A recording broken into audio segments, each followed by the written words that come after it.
This is happiness, to be everything at once. Be unblinded, be unlearned, be unbridled and unburned.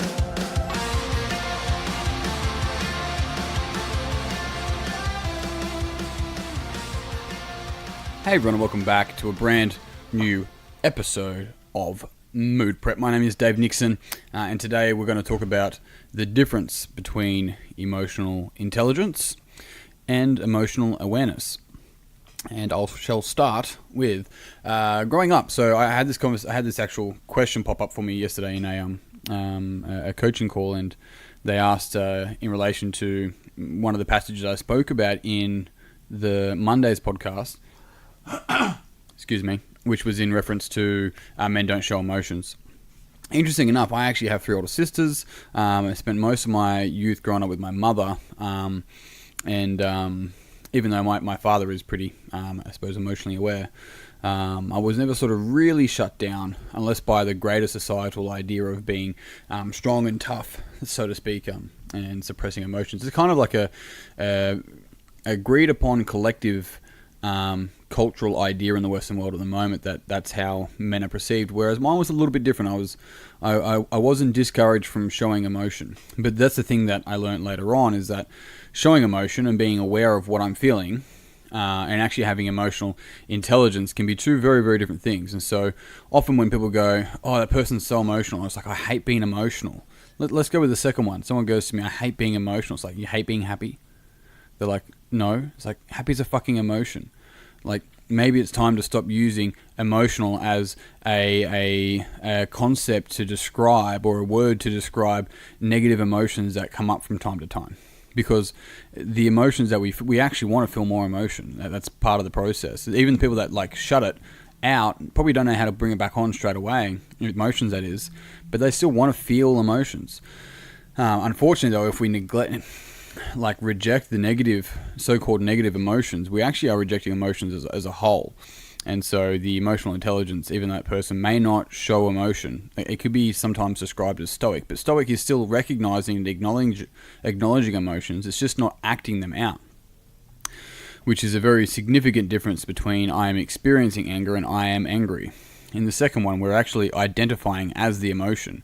So our whole being and our body is identifying as the expression of an emotion, as opposed to actually seeing the emotion as it is and as it arises in us, and then seeing what it's pointing to. So why am I angry with this? You make me angry. It's like, no, they don't. Like, stop fucking being under-responsible for the emotions that you feel.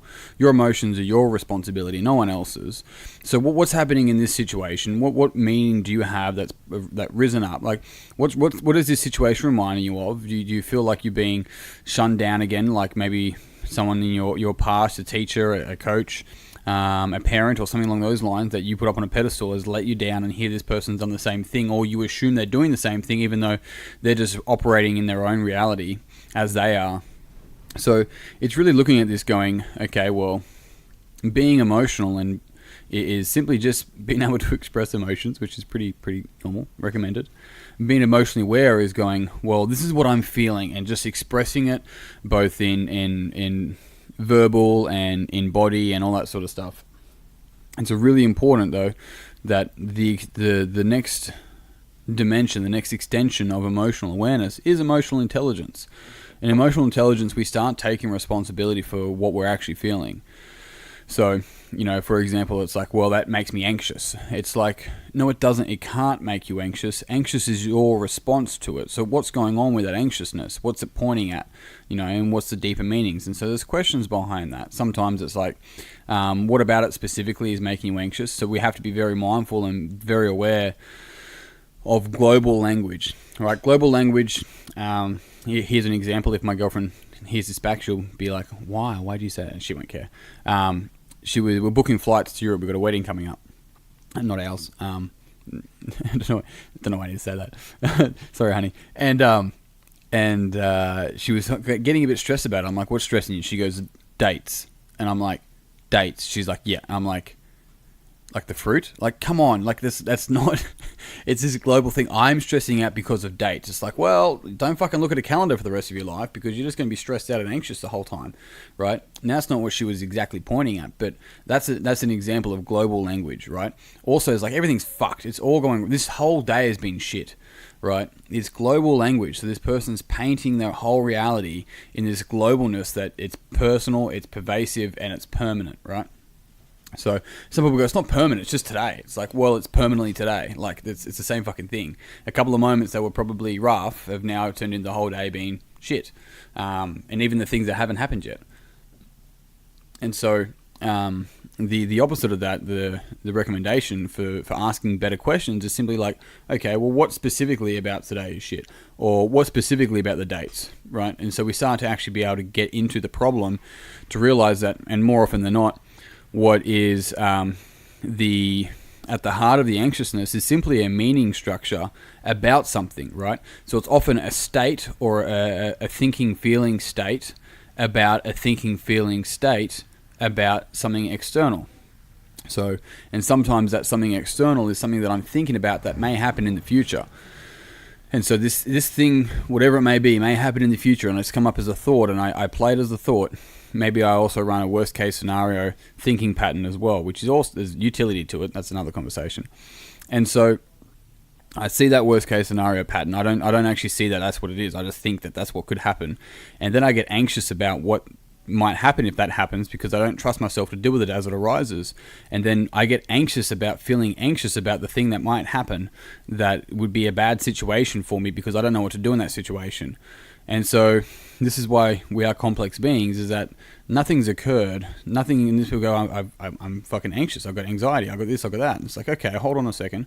You know, I'm not saying that people don't have anxiety, but is it sometimes, and it's a question, is it sometimes that we're bringing it on ourselves as a motivational strategy, as a defensive mechanism so that we can go, okay, well, I don't want that to happen, so what can I do between now and when that can possibly happen to make sure that doesn't happen? It's just simply can just be a strategy to be able to deal with it, right? It can be. I'm not saying it is every single time. But this is the difference between becoming emotionally aware and emotionally intelligent. Now I'm becoming intelligent about how my emotions are arising, what they're pointing at, what are the meaning structures that I have.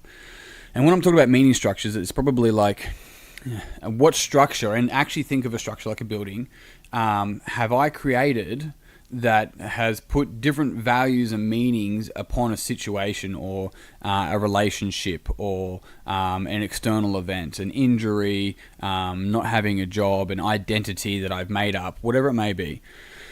And when we can start to realize that those meaning structures are also often global, right? And so global language can also be thought as inductive language because it can induce a state. It's also known as a trance.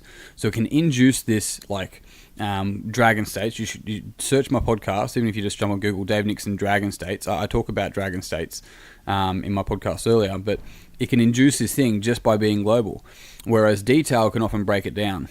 And so that's where it's like, look at this thing, it's so beautiful. And then you get closer and you have a look at whatever you're looking at, and there's cracks and there's, you start to see the detail. And hey, maybe the detail is even really intricate. And so that's the beauty in it, not the globalness, right? Because globalness, it's like, oh, it's just a painting. And then you look real close and you start to see the detail and how beautifully, like, it's just been sculpted, first in the person's mind, then on the person's paintbrush, etc. So there's like real utility to have this awareness, self-awareness, to know what kind of language you're using, how are we creating meaning structures around the situations and everything that's occurring, and what do these emotions that are arising us actually mean? Like, what are they pointing at? And people go, well, it's just because that's what makes me angry. It's like, and people go, it would make anyone angry. It's like anyone, any human being that I grabbed would get angry about the exact same thing. Anyone in their right mind, or maybe anyone in your right mind. And that's okay. It's just your experience that is now currently being projected upon. That must be what everyone feels, which is also global. Funny shit. Team, on that note, I'm pretty much going to tie up here. My main point of this that I want to extend out to you guys is to not just be a puppet of your emotions, but to actually question what are they pointing at? What am I actually concerned about? What am I actually angry about? And really ask that question, wanting to know whatever answer arises, because you'll get it if you want it. Otherwise, keep staying asleep. But team, I'm out. Thank you very much for tuning in. If you found this podcast beneficial, it would mean the world to me if you would also pass it on to someone else that you think would also find it beneficial. If you haven't already, jump on Facebook, search Mood Prep Online, and jump in the Facebook group. I'd love to see you in there. You can help us out choosing the book of the bi-month, the bi-monthly book, as well as topics for both podcasts and Q&As. Otherwise, on that note, team, I'm done. Until tomorrow, peace and pizza, kick today in the dick, slay the dragon. I'll see you soon. to be everything at once. Be unblinded, be unlearned, be unbridled and unburned.